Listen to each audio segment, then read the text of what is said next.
यानी Google AI के ऊपर मैंने रिलाई किया और मुझे पता चला कि जो सर्वे था इसके 4 किस्म के सवालात इस सर्वे में पूछे गए।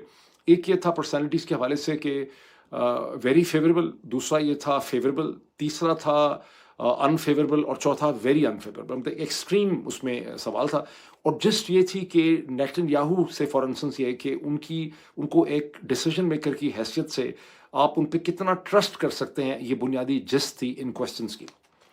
और मेथड जो पाकिस्तान में अडॉप्ट किया गया, जो मुझे पता चला फ्रॉम दी रिपोर्ट्स जो छपी हैं, कि KITI computerise aided telephone interviews जो हैं वो किए गए और पाकिस्तान में कोई 1000 के करीब ऐसे इंटरव्यूज़ जो हैं वो गैलप पाकिस्तान ने किए।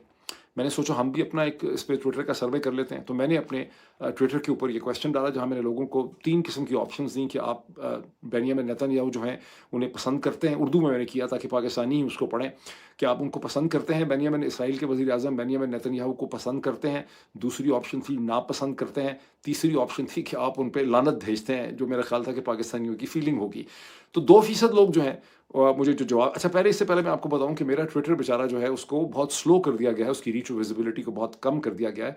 पहले मेरे सर्वे जो थे वो 1 घंटे में 10,000 उसमें वोट पड़ा करते थे। अभी सूरत हाल ये थी कि तकरीबन घंटे के बाद जब मैंने उसको देखा 40-50 मिनट के बाद, तो कोई 2,000-2,100 उसमें वोट पड़ा था और तकरीबन 2 घंटे में भी सिर्फ 2700 पड़ा था। वो ये कि भाई लोगों को पता चल गया कि इस किस्म का सर्वे है और उन्होंने अपने बटन दबाए या PTI ने कुछ किया और उसकी रीच जो है वो बिल्कुल ख़त्म हो गई। ये एक अलग कहानी है, इसकी फिर बात करेंगे। बहरहाल अब इस वक्त जो मैंने आखिरी दफ़ा उसको देखा तो 2700 के करीब वोट पड़े थे। उसमें से 2% जो सारे के सारे ISI के टाउट्स होंगे, उनका ख्याल है 2% लोग जो हैं वो बेनियामिन नेतन्याहू को पसंद करते हैं, 4% नापसंद करते हैं, ये भी मुझे 2 नंबर लग रहे हैं, और 94% ने वोट किया है कि हम लानत भेजते हैं बेनियामिन नेतन्याहू पे, जो मैं समझता हूँ कि पाकिस्तानियों की असल फीलिंग है। लेकिन एक वहाँ बड़ा इंटरेस्टिंग कमेंट मैंने देखा जो सारी के सारे मामले को एक्सप्लेन कर देता है। ये देखें, इसको कहते हैं रिसर्च करना, चीज़ें अनरेवल हो गई। और ये ट्विटर हैंडल है जिसका नाम है, टाइटल है इस ट्विटर हैंडल का, फेथ ओवर फियर। और ये रन करती हैं, ये है बेसिकली अतिया शफक साहिबा कोई हैं, अतिया शफक का ये है। अतिया शफक ने ये लिखा कि ये इस सर्वे में मुझसे भी सवाल पूछा गया था, कहीं उन्होंने क्वेश्चन अतिया सर्वे भी उस अतिया जो शफक हैं इनको भी कॉल आ गई। उन्होंने कहा लेकिन मुझे जो वोट करने के लिए कहा गया उसमें 4 ऑप्शन मुझे दी गई। ये ऑप्शन बड़ी इंटरेस्टिंग है। मुझे कहा गया कि अगर आपको वोट करना हो, आपको डिसीजन मेकिंग पे ट्रस्ट करना हो, वोट करना हो, तो आप किसके लिए वोट डालेंगे as a leader? Nawaz Sharif के लिए, नवाज शरीफ के लिए डालेंगे या बिलावल भुट्टो के लिए डालेंगे? I am sorry, Nawaz Sharif के लिए वोट डालेंगे आप, बिलावल भुट्टो के लिए, जनरल आसिम मुनीर के लिए, या बेनियामिन नेतन्याहू के लिए?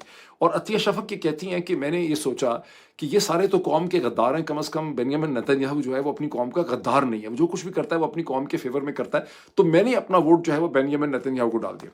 इससे आप अंदाज़ा लगाएं कि पाकिस्तान की इस्टेब्लिशमेंट के, जिनके साथ मिलके गैलप पाकिस्तान का सर्वे पाकिस्तान में करवाया गया है, इनके कितने ज़्यादा इस वक्त डेस्परेशन है, इनके कितने बुरे हालात हो चुके हैं, ये कितनी कोशिश और कितनी एफर्ट कर रहे हैं एक बयानिया या नैरेटिव शेप करने के लिए, इसराइल के हवाले से, गज़ा के हवाले से, और ये कितनी कोशिश कर रहे होंगे हम सब की आवाज़ को दबाने के लिए ट्विटर के ऊपर, यूट्यूब के ऊपर, फेसबुक के ऊपर, टिकटॉक के ऊपर। ये इनके इस वक्त के हालात, ये इससे आपको इनका पता चलता है।